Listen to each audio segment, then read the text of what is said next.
సునీత విలియమ్స్ని అసలు తీసుకొస్తారా రారా అది ఇంతవరకు తేలట్లేదు. అసలు ఎంత టాక్టికల్గా అంటే బోయింగ్ వాళ్ళకు ఒక పెద్ద సమస్య. వాళ్ళు తీసుకెళ్ళినటువంటి స్టార్ లైనర్ సాంకేతిక ప్రాబ్లం వచ్చింది. అదేదో ఆటో కాదు ఇంకొక ఆటోతో లాక్కొచ్చుకోవడానికి, లేదంటే ఒక కారు కాదు ఇంకొక కారుతో దానికి తాడు కట్టి తీసుకురావడానికి.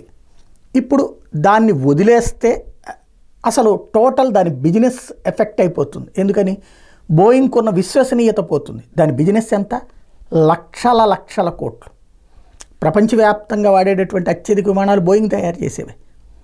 అలాంటిది దీంట్లో ఫెయిల్ అయ్యింది. ఇది అద్భుతమైనటువంటి నెట్వర్కు. ఏదైతే ఎలన్ మాస్క్ వాళ్ళ దానికంటే కూడా మాది గొప్పదని చెప్పబోయి వీళ్ళది చెత్తదని తేలింది.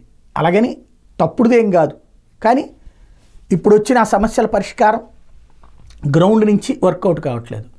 సునీత విలియమ్స్కి ఇచ్చిన గడువు అయిపోతుంది. ఇంతవరకు ఆమెను వెనక్కి తీసుకురావాలంటే ఇప్పుడు ఆల్టర్నేటివ్ ఏంటి? అదే స్పేస్ వెహికల్లో తీసుకురావాలి. తీసుకొస్తే సెక్యూరిటీ లేదు, ప్రాణాంతకం. అదే సందర్భంలో లేదు వేరే దాంతో మాట్లాడుకుని ఎలన్ మాస్క్ వాళ్ళ దాన్ని పంపించి తీసుకురావాలి, స్పేస్ ఎక్స్ దాని నుంచి పంపించి తీసుకురావాలి.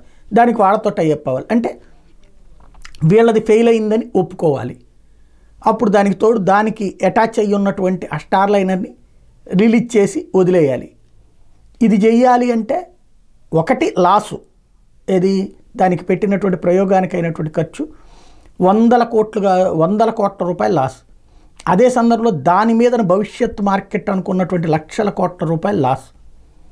ముందు ఈ సమస్య అంటే ఇప్పుడు అందుకోసమని వాళ్ళ ప్లానింగ్ అంతా ఎట్లుందంటే వేరే అంశాల వైపుకి ప్రపంచాన్ని డైవర్ట్ చేస్తూ ఆ టైంలో ఆమెను సైలెంట్గా తీసుకురావడం అన్నటువంటి. మామూలుగా అయితే ఆ మధ్యన వరుస పెట్టి ఇది ఒక ట్రెండింగ్ అయింది. సునీత విలియమ్స్ని వెనక్కి తీసుకురారా, మీ రాజకీయాల కోసం ఆపేస్తారా అంటూ. ఇప్పుడు దాని నుంచి డైవర్షన్, ట్రంప్ ఇష్యూ నడుస్తుంది, లేకపోతే ఇంకొకటి ఇది నేను మైక్రోసాఫ్ట్ ఇష్యూ నడుస్తుంది, రోజుకొక ఇష్యూ. ఇదంతా బోయింగే చేసిన కుట్రను నేను. కానీ మీడియా మేనేజ్మెంట్ అన్నటువంటిది చాలా సీరియస్గా చేసుకొస్తుంది.